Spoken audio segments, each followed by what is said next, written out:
Okay, I guess we're live. I haven't done a video in a bit, and I know it's been backed up. I've just been busy with work. But today I want to talk about something in relation to Ilhan Omar, this Muslim that's in Congress, and the issues that are going on. What we fail in America to understand is the history of these things. And right now, a lot of things I feel that are being viewed by the youth of this country that has no wisdom of what has been long-standing in our country. Like, for one, you know, our country started out in its independence. We had our first war with the Islamic Muslim states, and with them kidnapping our people and holding them hostage. These kind of things existed all the way up. We had two wars, one in 1801 and one in 1815, with them doing the same thing, taking our people as hostages and threatening to either murder them or sell them off into slavery. We experienced again this thing happening in World War I. It was the Ottoman Muslim Empire in World War I, which we didn't declare war with anyone, but we fought with our allies in defense of freedom and liberty in our country and the world. And then again in World War II, the Islamic Muslim states were all part of the Nazi Party and allied to Hitler, aided and assisted in the attempted genocide of the Jewish people. We then again faced them through the Shem Muslims in Vietnam after World War II. And then again in the 70s, we had the issue in late 70s with Jimmy Carter with the Iranian hostage issue that took place, where they had seized a diplomatic base in Iran and held our people hostage and threatened to try them and kill them as well back then. And these issues continue forward with Desert Storm into the 80s and continue on up until this day. So pretty much since our nation's been founded, we have been at war with the Islamic states. I know everyone wants to, the youth today, they think what Obama tells them about Islam has been a part of America since our founding. He just doesn't tell the truth about what that part was. It was never in a good intention. It was always in a basis of war with the totalitarian Islamic states. But in reference to Ilhan Omar, what we have to ask ourselves today is, who is this woman? Where does she come from? What do we know about her? And this is really important because I grew up in the late 60s and 70s, and I remember these things.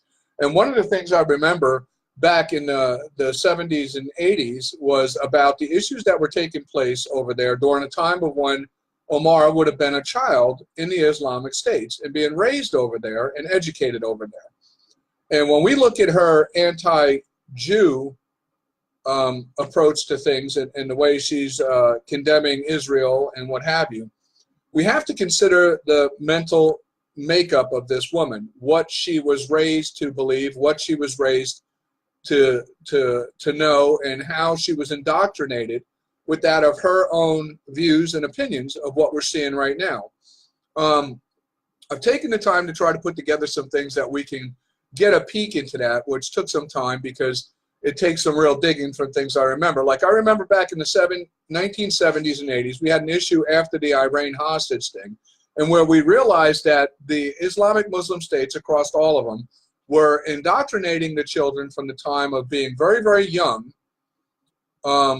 to hate Israel and America, and kind of put into them a war mentality of hate. Also to teach these children to be indoctrinated with understanding they were to give their life and commit suicide. And these things were being done in the Islamic countries. The reason the issue came up, because we were presenting money to them, funding to them for like public broadcasting, in hopes that they would maybe instill some kind of moral teaching to the Muslim people, and where they would coexist in a respectful manner.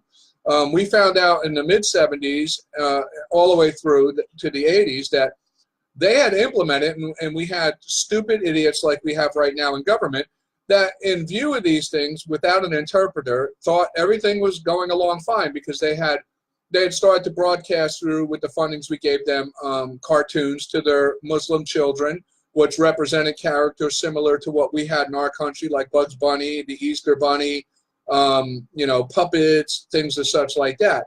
And our political leaders back then, which were, when you look back through the archive records, you find out that these considerations and reviews were done by the idiots of the Democratic Party. who reviewed the content of these things that were being done through public broadcasting without an interpreter to understand what was actually being said. They just assumed that being it looked cute and that there was a bunny and there was cartoons and a puppet show, that it was probably innocent and, you know, from what they were being told by the Iranian and Iraqi and Arabian government was that, you know, yeah, they're doing what we asked, you know, trying to teach the children to be friendly, assimilate, and get along with everybody. But later on, investigations had discovered that with interpretations of what really was being taught. Understand that at the time when these things were going on, this is when Ilhan Omar was actually a child in the Islamic States learning exactly what was being exposed in that time. So when we look at her today, we have to remember where this woman comes from, what her mindset is, what she's been indoctrinated with, and what her belief system is. And we're going to take a look at some of the things that I'm talking about that I remember from back in that time.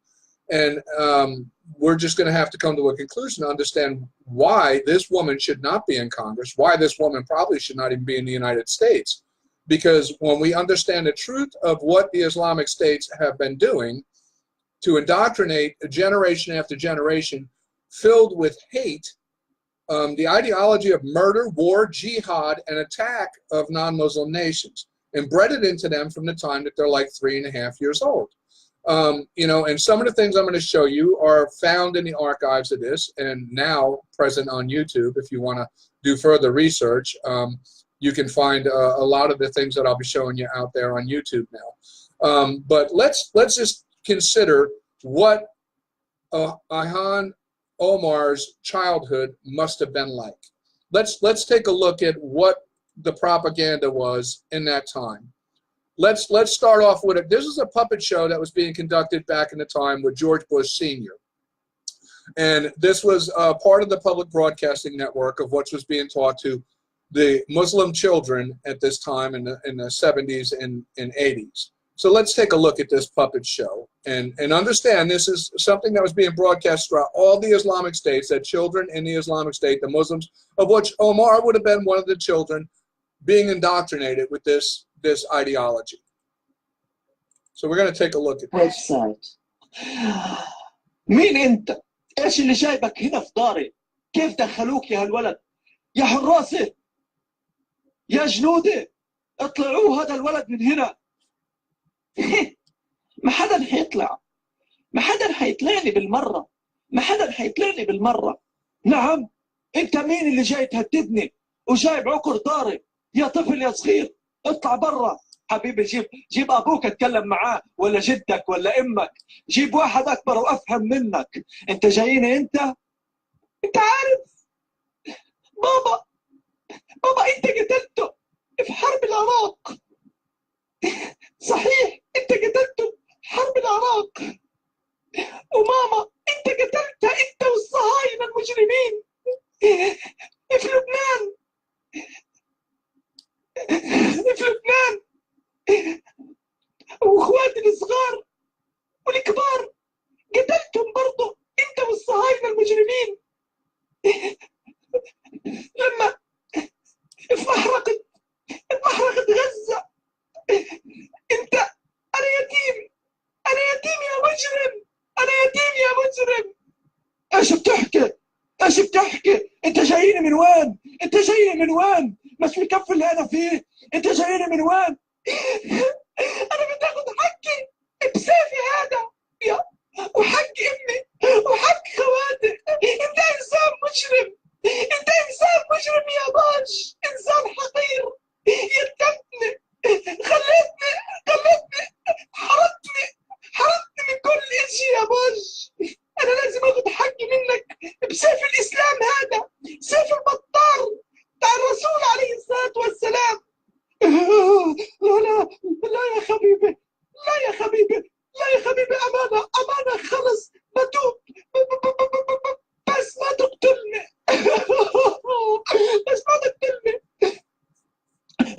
والحراسه وين شعبي؟ الحقوني بده يقتلني، الحقوني.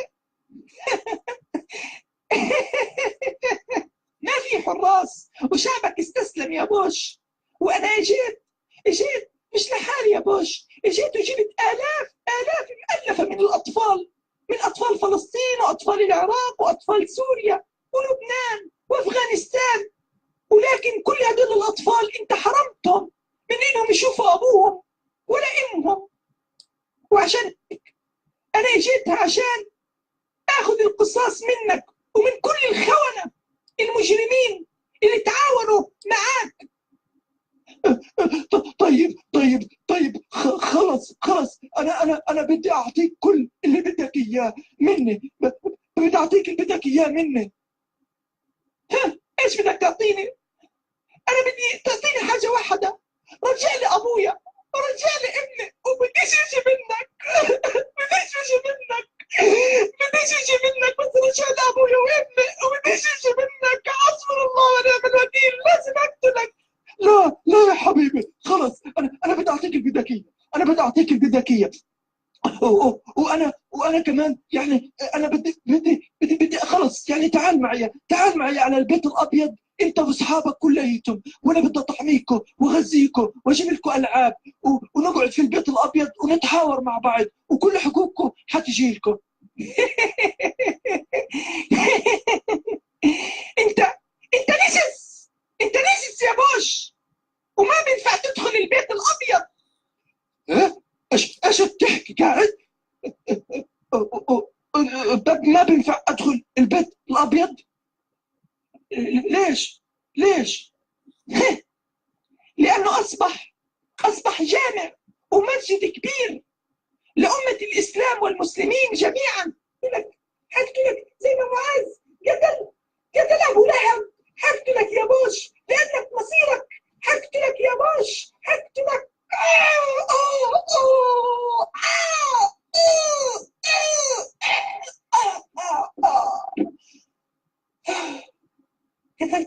This is not the first.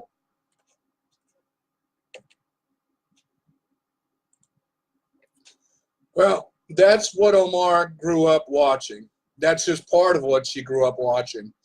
And when you watch that cartoon that was being indoctrinated into the Islamic Muslim children back in the 1970s and 80s, and you look at today what's taking place and what's coming out of the nations they talk about, like Syria, Iraq, Iran, Arabia, you see exactly what they were teaching these children back in that time, indoctrinating into their minds with cartoons, of which they started indoctrinating into their minds at the ages of 3.5 years old, what you're going to see as we go a little bit further with short clips of things that I was able to collect out of the archives.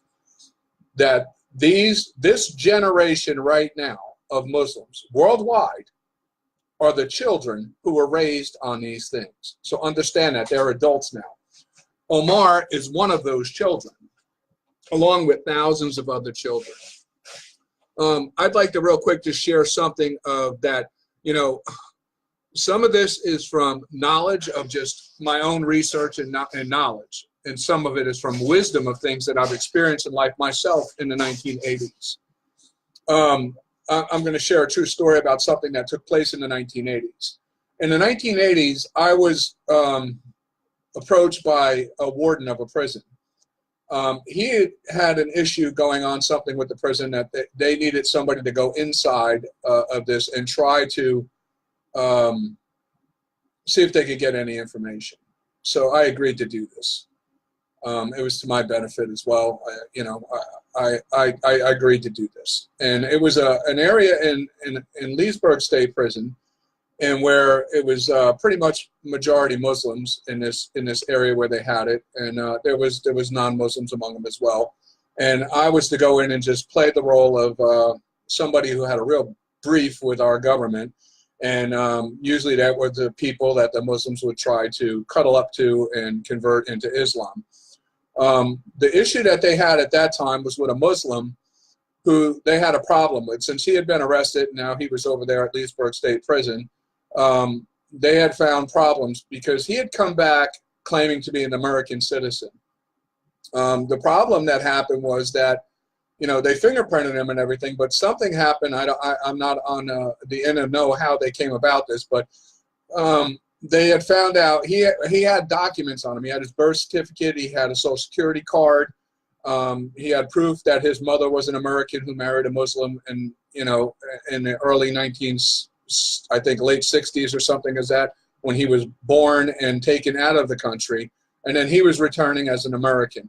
The only problem was somebody was suspect, and I guess they did something where they obtained his footprints to match them to the birth certificate, and found that the footprints didn't match. What they wanted me to do was try to find out as much as I could about who this person was, because he was out of, I believe he had come over from Arabia, claiming he was an American citizen. He spoke very clear English. He almost seemed like an American, but he was raised in Arabia.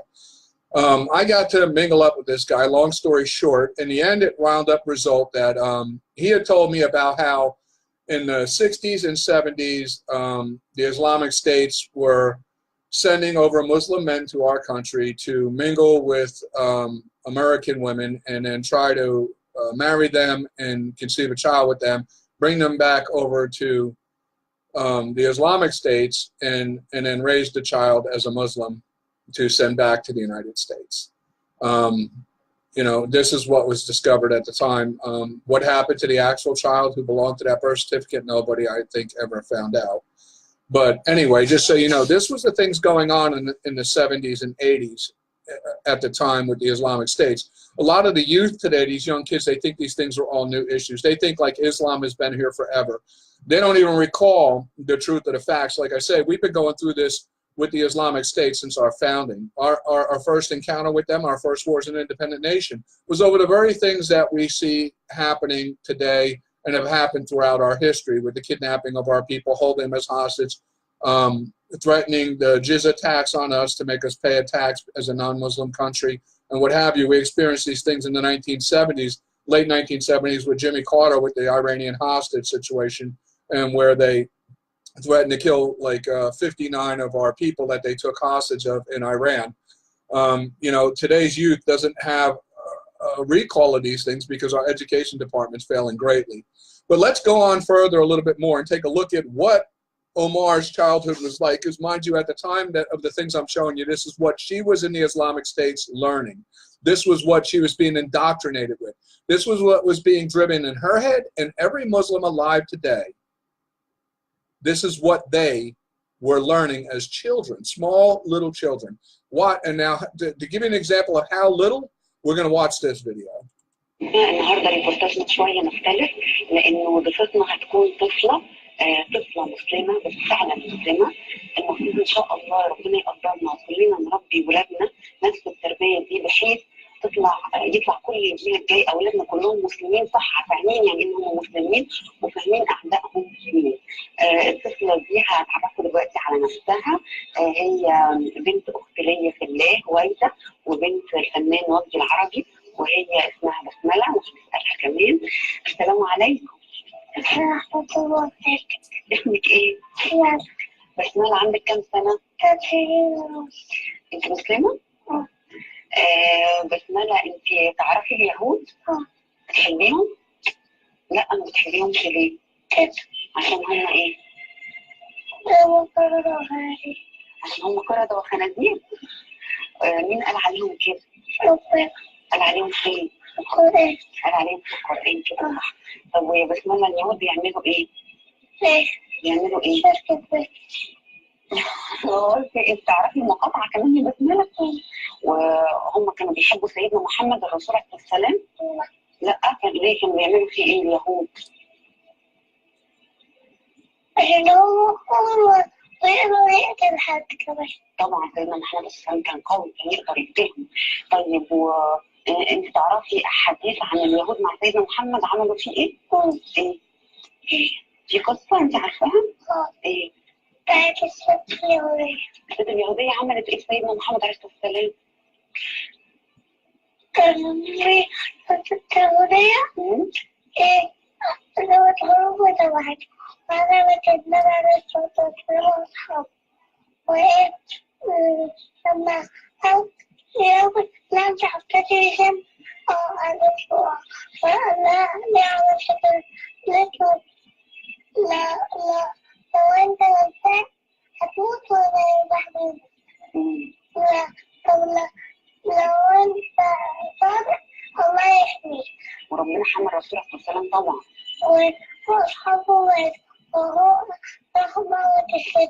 طبعا كانت حاطط لهم السم في الاكل اليهوديه دي. بسم الله ما شاء الله على بسم الله ما شاء الله عليها، ربنا يكرمها. ويعني الواحد ما يتمناش من ربنا ابدا بنت اكتر من كده مؤمنه قد ايه. ما شاء الله ربنا يكرمها وربنا يكرم والدها ووالدتها. واحنا المفروض هو ده الاطفال الجيل الجاي ان شاء الله لازم هم يبقوا المسلمين الصح كده، نربيهم من وهم اطفال كده ان هم يبقوا مسلمين صح. So as you can see, we have some real, I mean, when you realize how young that little girl is and you realize this was this could have been her. This could have been Omar right here, because this was the indoctrination taking place throughout the 1970s. Actually, it goes back as far with the cartoons and the videos and things like that started in the 1970s. But this indoctrination was this way and has been this way for 1,400 years. The Muslims raised generation after generation to pursue that of world domination through a tactical method of militant war. Okay, most want to think, and the youth today think that Islam, they want to view it like a church. Like they think it's like the Christian church or the Baptist church or the minister church or something like an ideology or theology like Hinduism or Buddhism, but it's not. It's a totalitarian government that was created by a warmonger back 1,400 years ago, and these people are brainwashed by the rulers, which we're going to get into that. I know it's hard for a lot of people, and a lot of Muslims I know, when I talk about these things in different debates online, I get attacked by the Muslims and they say, oh, you know, you're a Westerner, you have no right to say you don't know. Well, so I have proof from people who were former Muslims that grew up in the Islamic states. People who would be in the same time of when Omar was in there, that will present and will review on their information. They have left Islam. They have been able to be salvaged. They were able to be woken up, and they left Islam when they seen the truth. And now they go and they expose this truth, trying to wake the world up. And most important, I'm trying to help them by waking up Americans to understand the truth of what we're facing here in this country, and why we're in a very, very dangerous situation right now in this country, and what we're allowing by allowing these Muslims to be a part of our government, or even so much as allowing them into our country.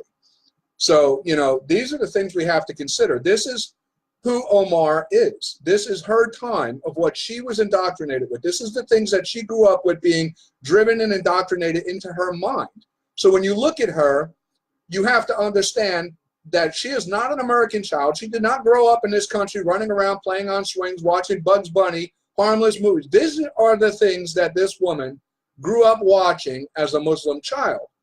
And we have to get real and understand who she really is and what has been really done to her and what is her mission here in America. We really have to consider these things. We're going to take a look now at another clip here.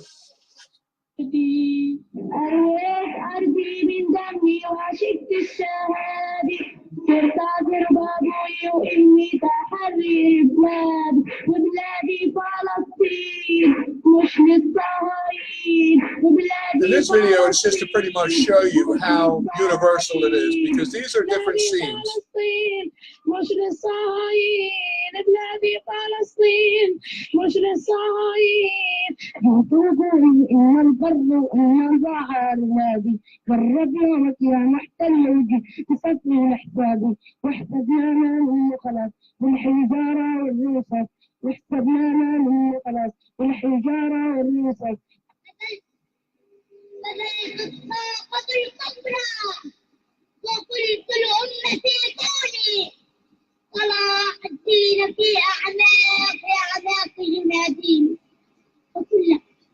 وكل علومتي للظهر تحرير تدعوني وصوت مهدل الأقصى وصوت مهدل الأقصى. The Children's Club sets the tone. تحمل روحي على راحتي وألقي بها في محاور الردى. لعمرك أني أنا الضعيف ولكن نلقى إليه الخطى. أخوفا وعندي دعون الحياة وذلا وإني لرب الإله.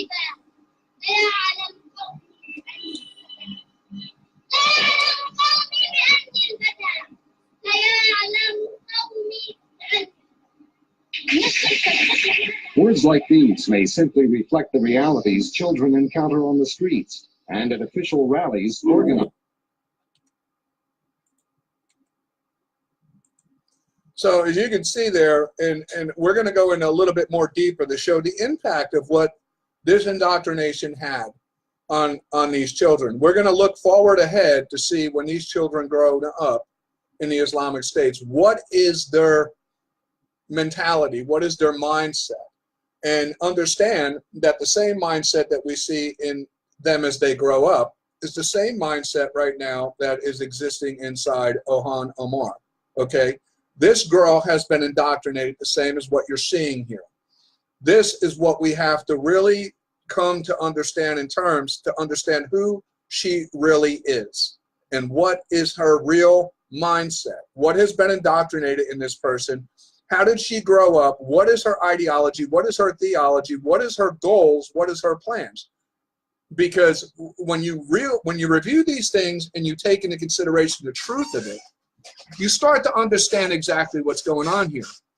And believe me, we have to take these things serious because the totalitarian Islamic states did not exist for 1,400 years, continuously doing the same exact thing in all those 1,400 years without following the same exact principles of what we see right now today still taking place as if it was 1,400 years ago.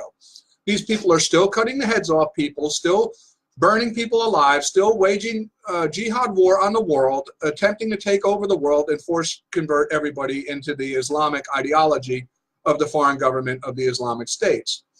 And if you think this is a joke, there's a history of it, 1,400 years, that makes very clear this is no joke. This is what's going on. We've been experiencing it in our country for the last 242 years that we've existed. We need to wake up to this reality and understand who our enemies are.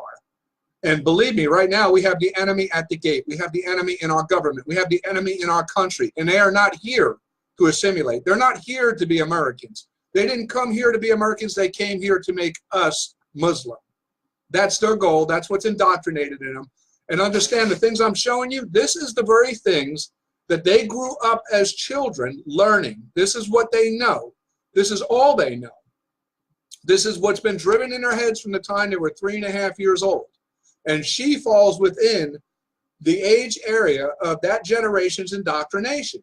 She has that mindset of the things I'm showing you. This is what she was raised in the Islamic States. When we look at her kind of a small brief on a biography of this woman, we find out that she was born in 1981. So as you can see in some of the things I'm showing you are from 1989.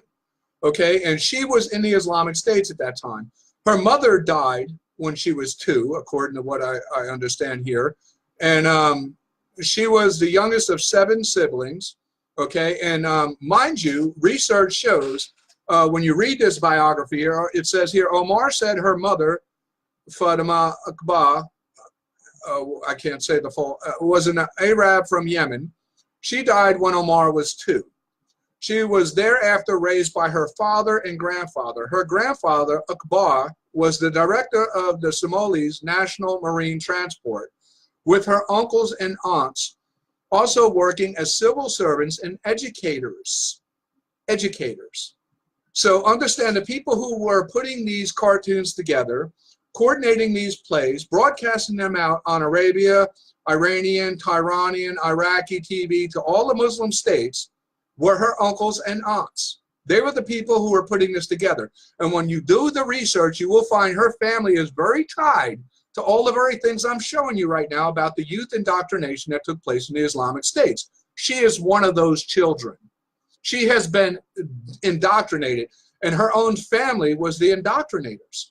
They were the people who were teaching the hate, the violence, the instilling in these children from the time they were 3.5 years old to have no fear of death, to believe that death is the ultimate goal, and that, you know, they're to commit suicide, blow themselves up, do whatever they got to kill the enemies of Islam. And this is her teaching. She grew up in the Islamic State under this teaching.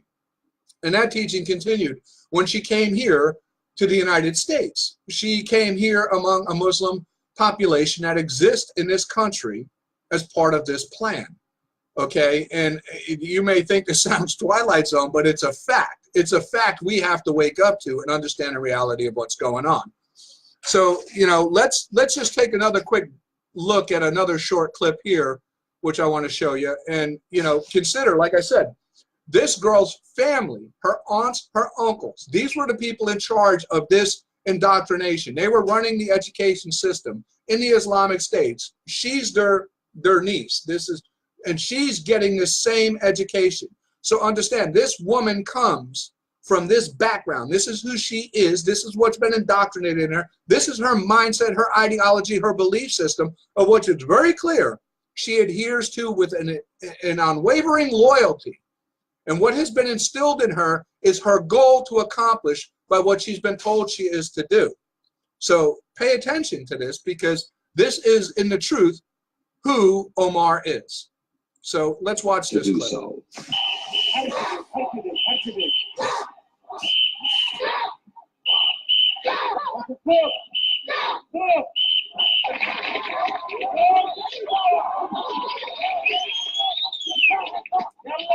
والله قلبي وعزمي والجهاد جهاد جهاد جبلتنا علينا واجد جبلتنا علينا واجد يا أصغر وكبار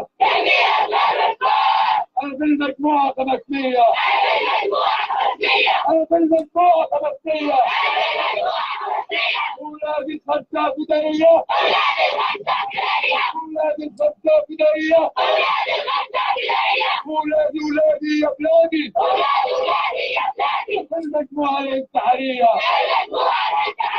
لا ننكر ولا ننكر.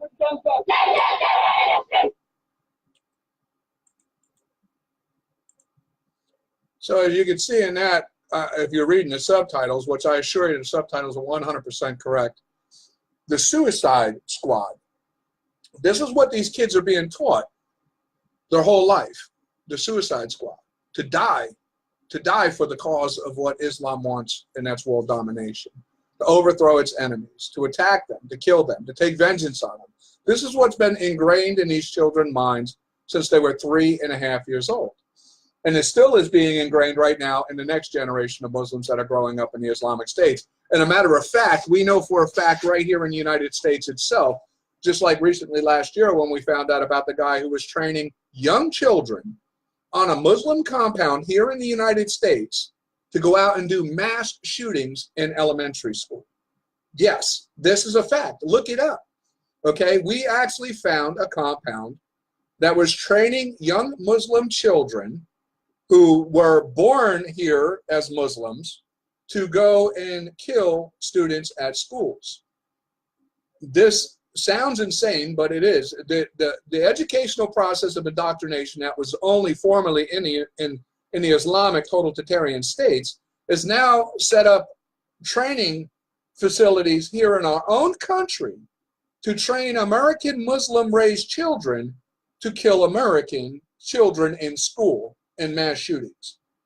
This was on the news. You didn't get much of it because it seems our news is in the pockets of these people. And, you know, when we look at the idiocy that we allow with foreign commerce and trade, and now with financial markets, and how these Muslims, with their wealth from us buying their oil, they have been able to purchase large shares and become board members within the media companies of our own country.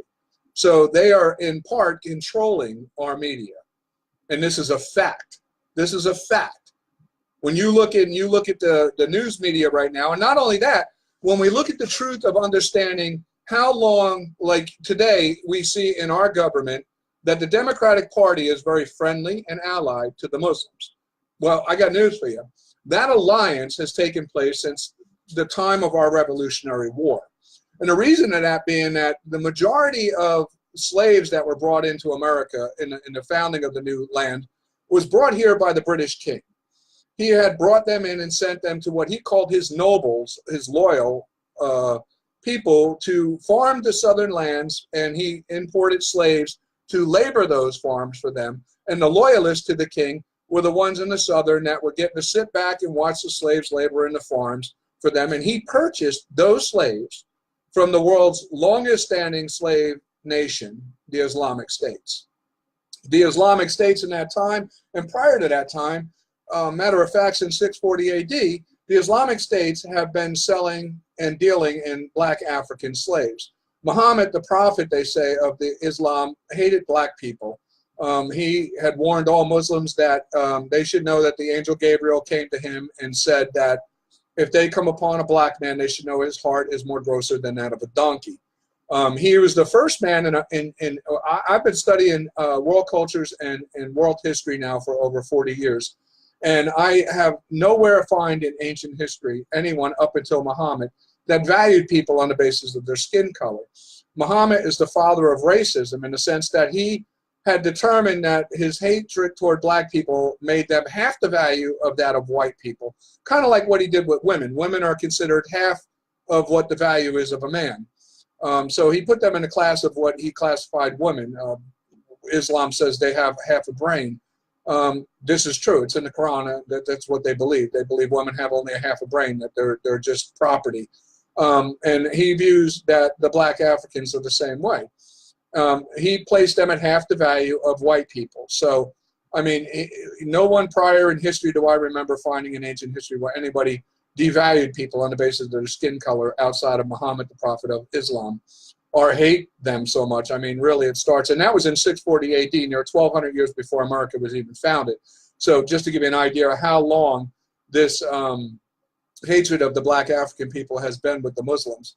But in that time, the South was purchasing all their slaves from the Islamic Muslim states because they were the world's majority dealer in them.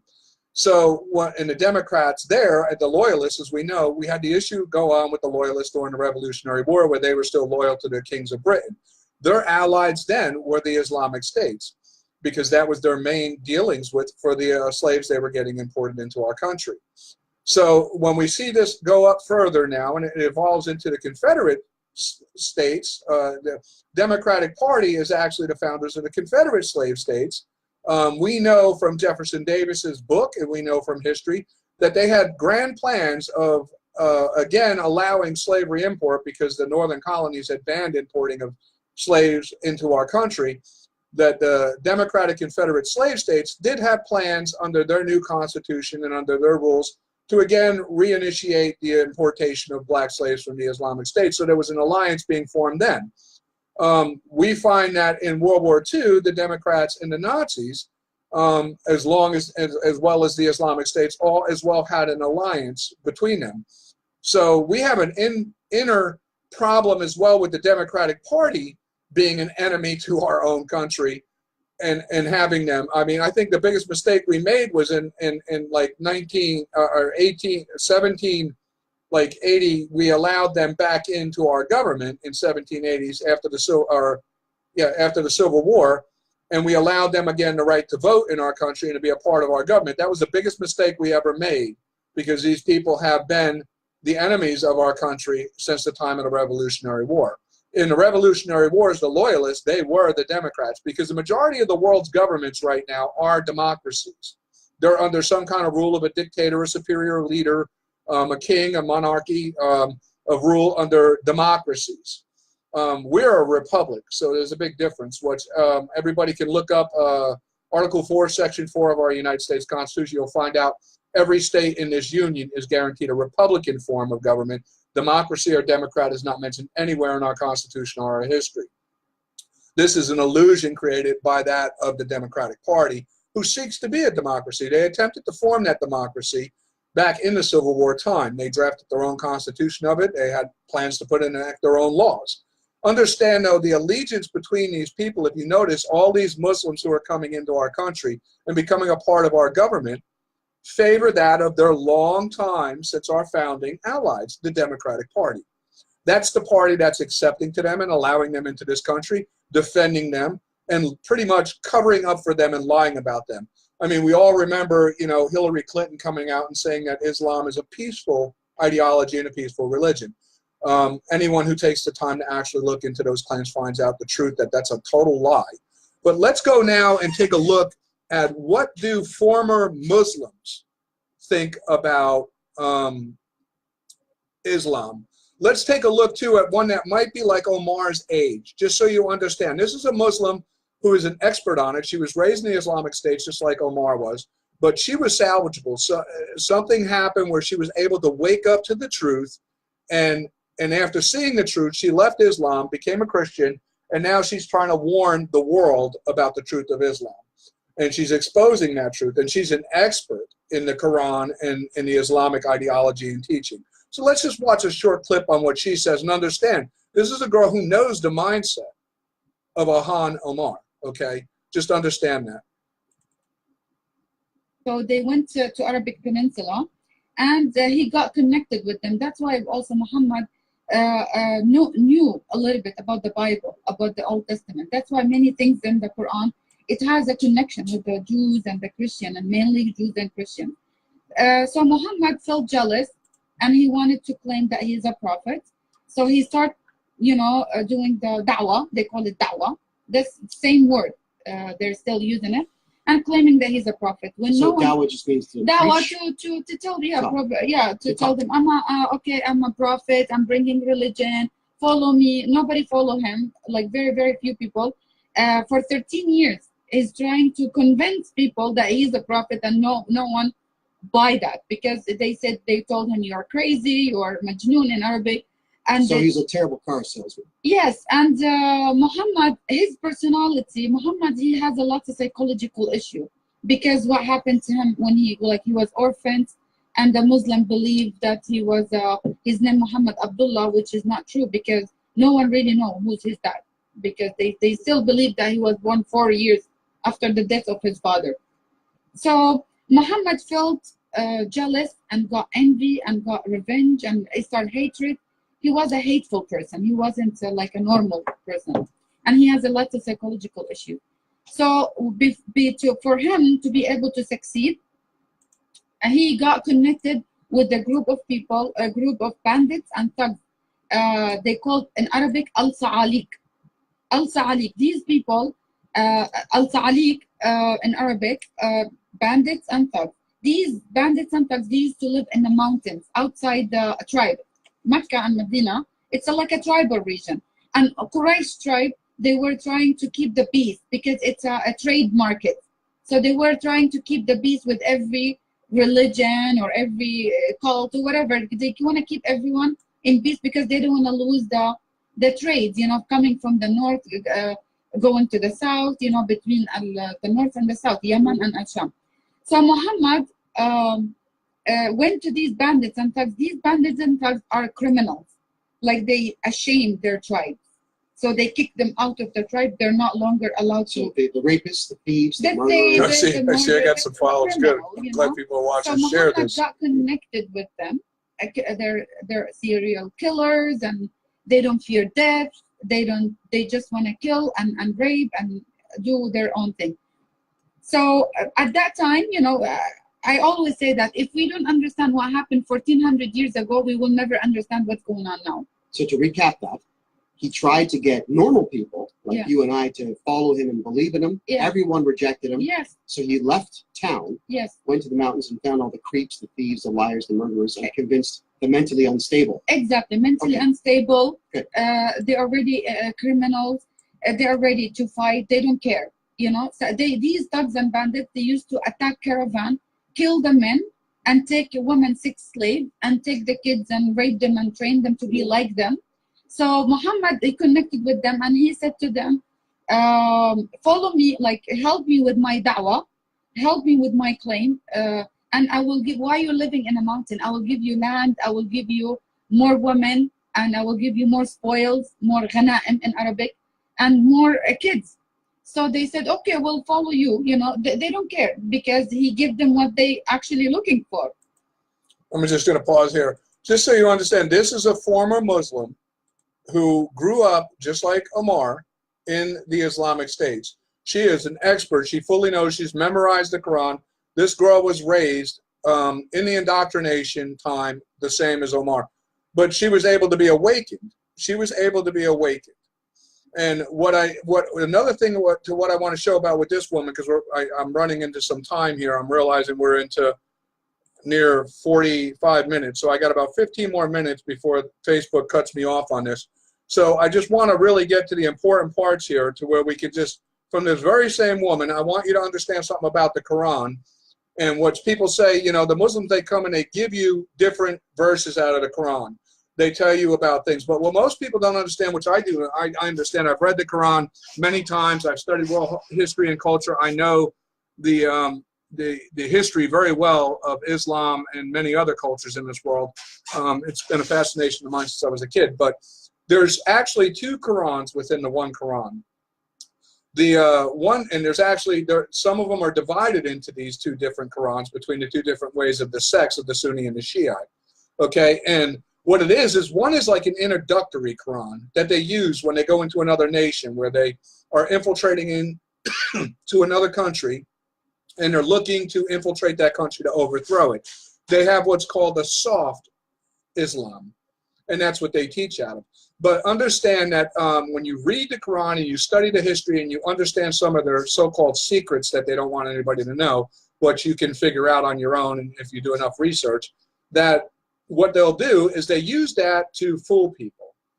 They call it tiaka. It's a method of deception and lying. And they once they're in a nation and they grow to a big enough population, then the true face of the true Quran gets blended with that of the soft conversion Quran, and then real Islam is imposed and enforced on the people. But let's take a listen to what she says about that, because I know, listening to me as an American, some people will say, well, how do we know you know this? Well, here you have a former Muslim who was raised in the Islamic States, indoctrinated as a child, the same as Omar was. She knows all of their secrets. She knows everything because she was raised there as an Islamic Muslim child, being indoctrinated with these things. So let's listen to what she has to say, if anyone wants to question me. Well, the Quran itself now, I have been reading Bill Warner's English translation of this book, and I'm blown away by how this thing is structured. My understanding of the book, without the proper interpretations of it, is that it's organized from the longest story at the beginning to the shortest story at the end, which leaves nothing but controversy and contradiction in between all the pages. Maybe you could clear that up for everybody. Okay, the Quran itself, it's mixed between the Maccabean. We should associate it with the history of Muhammad, the founder of Islam. If we don't know the history of Muhammad, we have to put it all together with the Quran, because it's a Maccabean stage and the Medinan stage. It's actually two Qurans in one. So the Maccabean chapters different than the Medina chapters. And what he said in the Medina chapters abrogated what he said in the Medina and Maccabean chapters. So technically, we should just take the Medinan one, because the Maccabean one, it's been abrogated. Right. So when you're saying Maccabean, you mean Meccan? Mecca, in Mecca. When he was in Muhammad, when he was in Mecca for almost 13 years, you know, he was preaching that he's a prophet, telling people, I am a prophet, follow me, and people don't not listen to him. And he was trying to deceive them using taqiyya and lying and pretending that he's a nice guy, he's bringing your religion, and you have your religion, I have my religion. You know, these all like Maccabean verses that the Muslims, they always use it when they're in a stage, you know, like for when they're in the Maccabean stage, like for now, like the Maccabean, the Muslim now in Canada, they playing the Maccabean stage, taqiyya and deceive, until they have a full control of the country. Then the Median Quran will appear. So the Meccan version of this is the nice version. Yes. Yes, that's the one that's polite and has a little bit to do with even love. Though it has some like obvious word, like it would say, like, ya ayyuhal kafirun, oh yeah, infidels. Like he already started calling the people infidels. Right, and that's in the good part. Yeah, this is from the good side as well. Like he already labeled, he already put the label of the people who's not gonna follow him, infidels. It's all Muhammad ideology that's been written in this book. So it's just one guy wrote this book. It's just one guy that he, or better yet, sorry, one guy who dictated notes and someone wrote it down for him. My understanding was that Muhammad was illiterate. Yes. Yes. Okay. Abdullah ibn al-Jarrah. There's many people also write it. And actually, surprisingly, one of the people who used to write for Muhammad when he's, telling him what to write. And this guy was writing something, like Muhammad, he said something, but he was writing something else. And then he said to him, oh, but isn't better if we say something? He said, okay, just put it this way. So the guy who was writing for him actually left Muhammad and figure out that he's not a prophet or anything, and there's nothing he's revealing to him. And he actually left him and left the Arabic Peninsula and went to Ethiopia, and he became Christian. The one of the guy who was writing for Muhammad. Let's just recap what you just said there, because that's hilarious. Yes, Abdullah ibn Jarrah, his name. Muhammad was dictating notes to someone else to say, I am the prophet, I am the word of Allah. Yes. Everything I say is law because it comes from Allah. Yes. Then this guy would write something else down. Right. Read back what he had written. Yes. And Muhammad would just say, yeah, okay, go ahead with that. Yeah, because it's better. The job is done. Yeah, exactly. Yes. Like it fits better because once the people who do not know how to read the Quran in Arabic, that's why I always recite the Quran in Arabic, because I understand the original language of it. It's like a poetry. It has to fit nice together. So as he's writing, he has to put it together. It's like when you write a poem, you have to put things together. Trial and error. Yeah. Exactly. Testing. Yeah. So that's the Quran, because the Arabic Peninsula, the region there, it was people was famous by poetry. Arab people, that's. But it was such a farce. Yes. That even Muhammad's personal scribe. Said, "The hell with this." Yes. Left the entire Arabic area. Yes. The desert. Left. Yes. And became a Christian. Yes, and he went to Ethiopia and Al-Habasha in Arabic, and he became Christian. What do I say then to any Muslim apologist or any Mohammedan out there who tells me that is not true? Well, read the story of Abdullah ibn Jarrah. Like his name, it's there. It's been written in the history. Tell you what, let's spell that right now for everybody. What's the guy's name? Abdullah ibn Jarrah. Okay, you're gonna have to go slow because I don't speak Arabic. Abdullah. Ibn. Yeah. Okay. Al-Jarrah. Al-Jarrah. I tell you what, people, I'm going to find that name. Don't you worry. There's future videos coming about that name. Yes. Yes. Yes. Well, I appreciate your time. Thank you.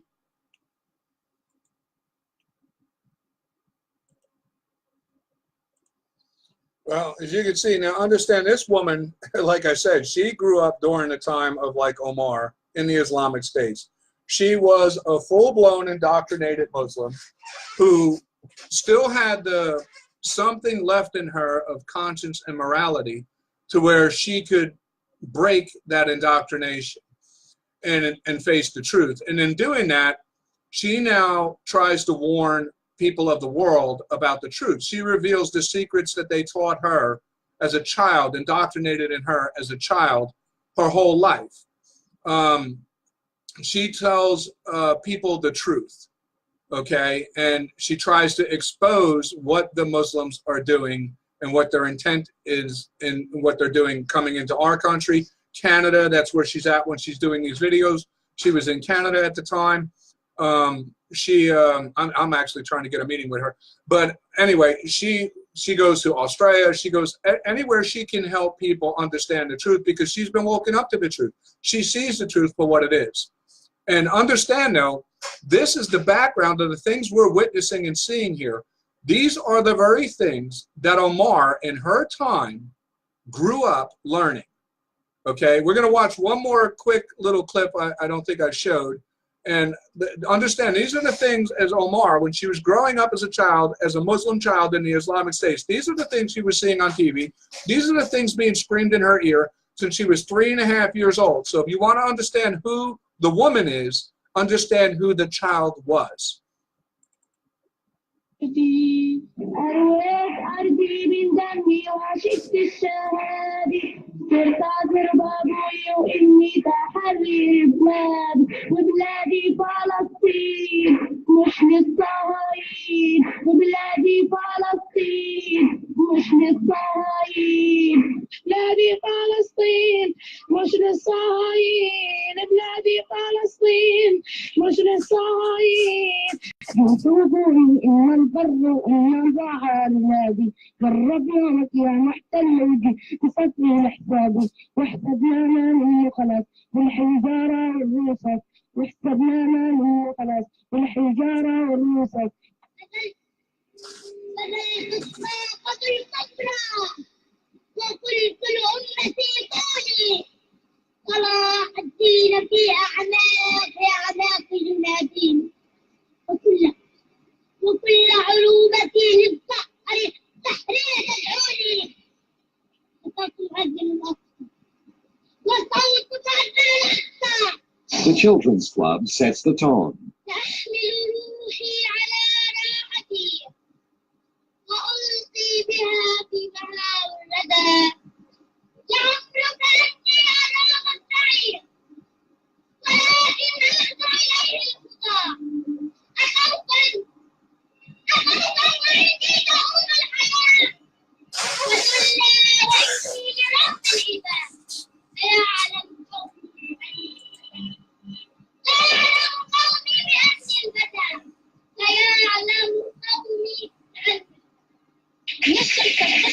Words like these may simply reflect the realities children encounter on the streets and at official rallies organized by the Palestinian Authority.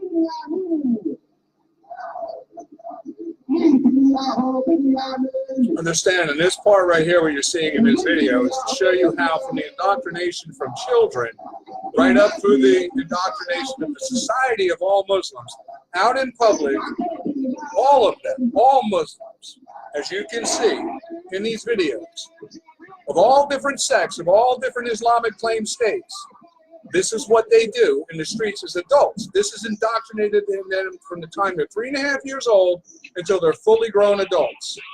And this is what they do. Look at this. You know, I showed in the last video about how in the mosque, what they teach on the undercover mosque videos that were done. So understand, these are the same things they're teaching in the mosque right here in our own country. Yasser Arafat and Yitzhak Rabin projected an image of peace. In the 5 years since, Palestinian television has been broadcasting images like these. Israeli buses burned in effigy. Israeli towns burned in effigy. Palestinian leaders calling for jihad.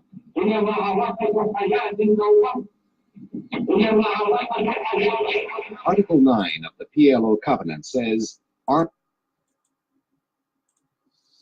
So you understand that this indoctrination goes from the time when they're children to the time when they're fully grown. And then too, like I say, I just want to give you an example. I think I have the video, yeah. Of now, mind you, this person here would have been one of those children indoctrinated, grown up, had children. To understand how indoctrinating this ideology is and what it can do, as in the basis of being able to deteriorate that of human normal protective things of their children. I want to show you, this is a woman who was indoctrinated, grew up. This is what an adult, after going through this indoctrination, is willing to do for Islam.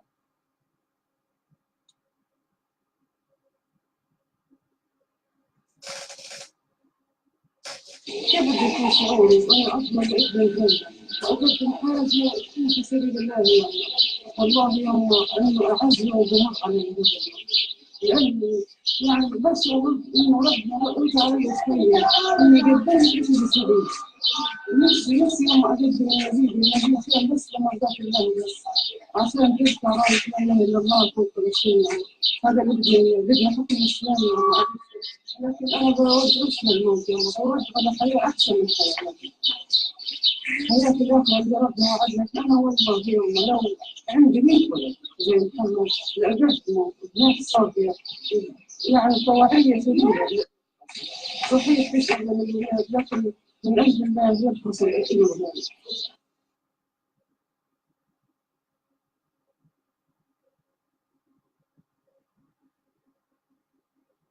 أنا بدفع ابني للجهاد في سبيل الله واجب علينا مكلفين شرعيا إذا يعني أنا لو بدي مثلا أعطف عليه أو إشي وخليه يتراجع عن حاجة زي هذه ما بيكونش صح أنا يعني بكون سويت غلط، يعني أنا بديش أمشي على عاطفتي، عاطفة الأمومة، يعني بأضحي فيها شوية لأجل أشياء أكبر من ذلك. حتى إنه يعني كمان الحاجة هذه مرتبطة بعاطفة الأمومة. ليش؟ أنا بحب ابني، فبدي أختار له الأحسن والأفضل. الأحسن مش هو الحياة هذه الدنيا، لا، عندنا حياة آخرة هي السعادة الأبدية. فإذا أنا بحب ابني بختار له السعادة الأبدية. يعني قد ما يبروني أولادي الأحياء مش راح يبروني قد ما يبرني الشهيد، لأنه إن شاء الله بيكون شفيع لنا يوم القيامة. مش بدي أحسن من هذه الحاجة، وإن شاء الله ربنا يضمن لنا الجنة معاه. ما برجوش يعني خير أكثر من هيك، يعني أكثر بر قدموا إلي محمد اللي هي شهادته.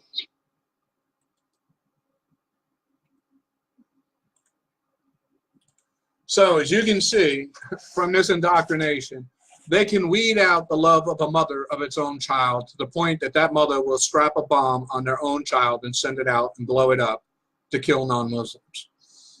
This is widespread throughout all of them. When you listen to the expert, the woman who was raised in that Islamic indoctrination, talk about the split Quran. I'm trying to find here so you can understand. I've mentioned before to many people that that the Quran is the constitution of the Islamic states. I've had many Muslims argue with me that this is not true. This woman here, who we've been watching the videos on, she has been helpful in explaining what is indoctrinated in them, and as well explaining how the Quran is the constitution of all Muslims. All Muslims. Understand, there is no moderate Muslims. All Muslims are the same. And this is what we have to wake up to and understand.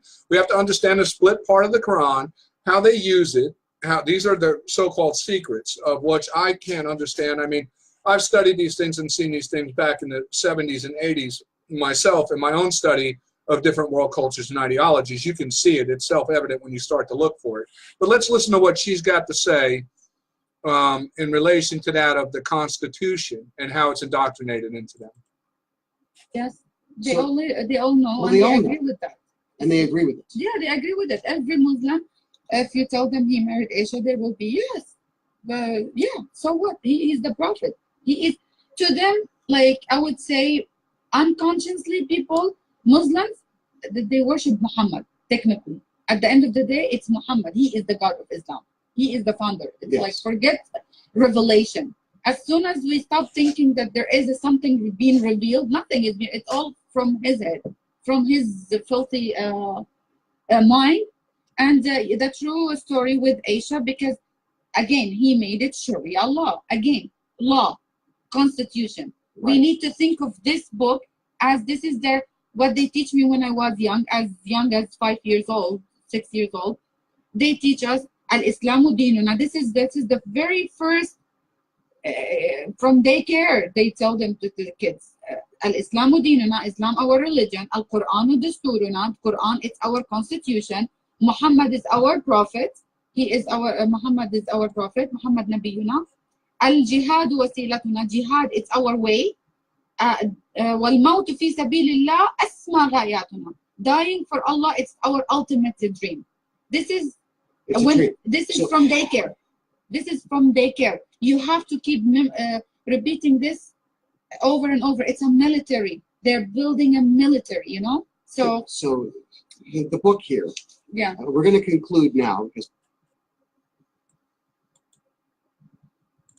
So, you know, understand when you see, we have to get real about this, because my concern is for my grandchildren, my nieces, my nephews, my family, and as well all of the American posterity in this country.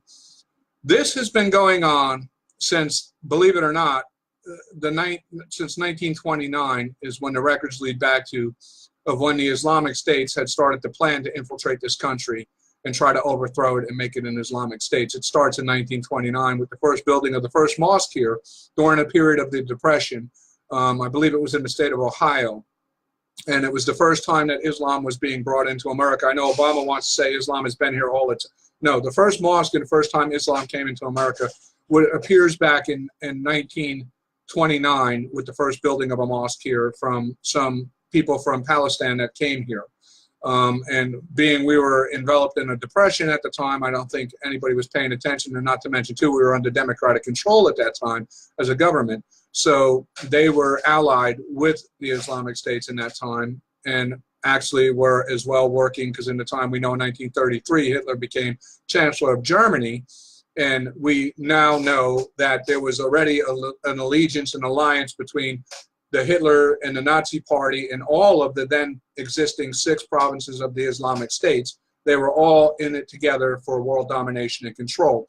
And we found out later, of course, is this world war of jihad by the Ottoman Muslims at that time with the Islamic States and the Nazi Party included us. That's when we wound up getting involved in the war for our own defense. And plus, on top of seeing the insanity and the evil involved with the attempted genocide of the Jewish people, you know, of which why today we have great compassion for the Jewish people in the Israel state. But, you know, we have to wake up to these things and understand if they have progressed this far to the point now where we have 4 members that are Muslim in our Congress. We have them demanding their Sharia law in our country. We have them criticizing our religion, our government, our history, our people, causing all kinds of uprising. Like you look here, they've got a Black American community confused to believe that they were Muslims when they were brought here, which is a total lie, because even back since the time of 640 AD when they enslaved North Africa and started the black slave trade with the Black African people, they still had the mandate that if a black person became a Muslim, you couldn't enslave them. No Muslim, even if they're a black person, even though a black person is considered in Islam a secondary citizen, they're not allowed to be sold as a slave. So the people who were being shipped here and sold by the Islamic Muslims to the British king and brought here were tribal people. They were not Muslims. That's a lie. That's a total lie, because the Islamic States would not sell a Muslim as a slave. So, you know, this is a thing that Black Americans have to wake up to and understand, too, the deception that's been being played on them. And for the best of unity in our country and our future, being that when you consider that if they accomplish their goal, well, the Islamic States today still has slavery legal under Sharia law. They still deal in both Black African slaves and white Christian slaves in their country. And, you know, the Democratic Party was the founders of the Confederate slave states. And I still to this day can't understand how Black Americans would want to be a part of the Democratic Party, but that's another video, and which I plan on doing. We're going to go over the truth of all with the Democratic Party in another video. But for now, today, I just want everybody to consider these things. Take your time, do some research on it, absorb the reality, and then also, too, take into consideration the truth, the fact of that what we have to consider right now is who is this woman? And who is the other Muslims in Congress? Because understand, they're all within the same age bracket. They've all been indoctrinated the same. They all believe the same, which becomes very self-evident when we listen to them speak and we see what they're saying and what they're doing. We have to wake up. Understand, this woman was a part of a Somali Muslim immigrant settlement in our country that was performed by Obama. She won this election because she was placed within a town that kind of was formed by this immigration of this mass of, I believe it was like 80,000 Somalis settled in this area that formed into a town. And she was elected by that community. So understand, this was a pre-planned to have her put into Congress. I mean, this sounds conspiracy theory. I know it may sound a little crazy to some, but it's a fact. It's a fact when you look and realize that she was part of a Somali immigration into this country with a mass group of Somalis, which would give them the majority in her district to be able to elect her into Congress. And this girl grew up with the indoctrination of the things I just showed you, in brief as I could, in the time I'm afforded on here. So I really hope everybody is understanding. Look at your grandchildren, look at your children, and think of the future. Because if they've been able to accomplish this far, of when I look with what I know and what I've seen in history, it's scary. It's not so much scary if we wake up to it. I'm not really worried because I have a lot of faith in the true American people. And I know there's a massive amount of true Americans in this country. I'm not going to let this happen.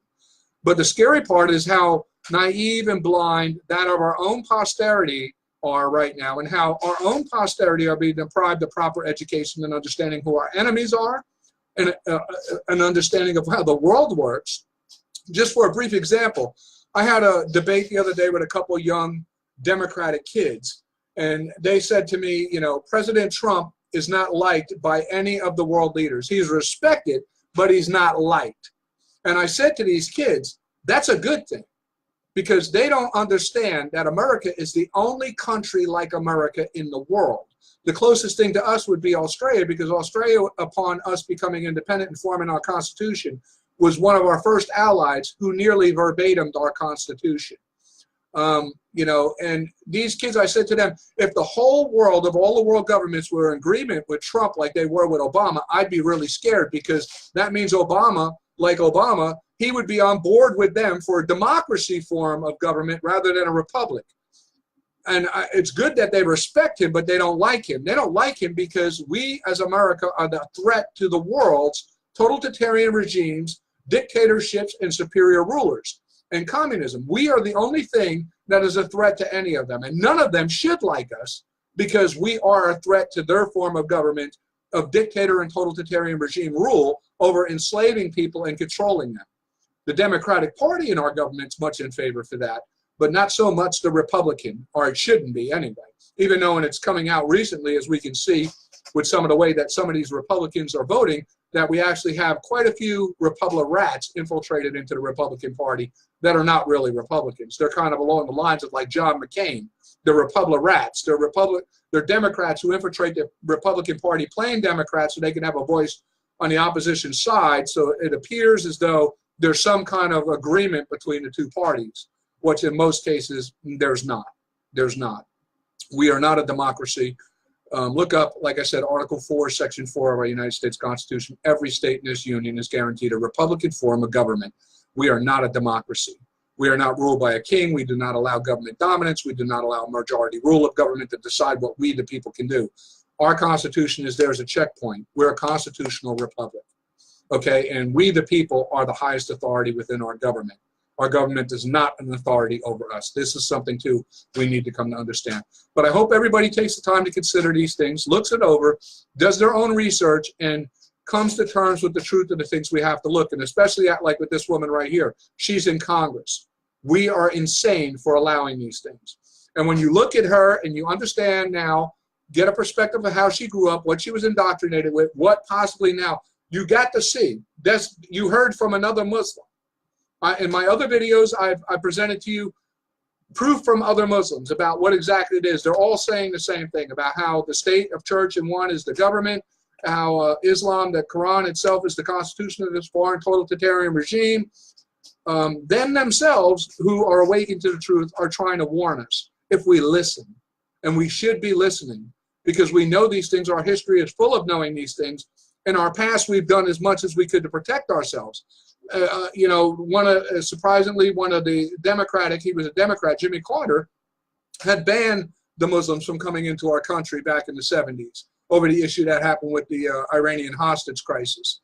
And there's a lot of things that are hard to find because they sealed a lot of files with that, which I'm trying to right now get a request to have those files opened, and I want copies of those files about things that were discussed in the letters and the things that were reviewed, because it appears they did the same thing they did back in the founding of our country during the 1970s Iranian-Contra issue with our hostages, and where they were trying to impose the jizya tax on us if we wanted our hostages back. But we don't know that for a fact because those files are sealed and they're kept out of the public eye. But I think it's time we take a look at those and understand exactly what the Islamic State has been trying to do with us, even in most recent times from like the 1960s till today, and understand that when we start to see the truth of these things, we can understand what direction they're heading in and what direction, like fools, we are allowing them to gain on their plans. So everybody take into consideration these things. Have a great weekend. I hope you enjoyed the video. Thank you.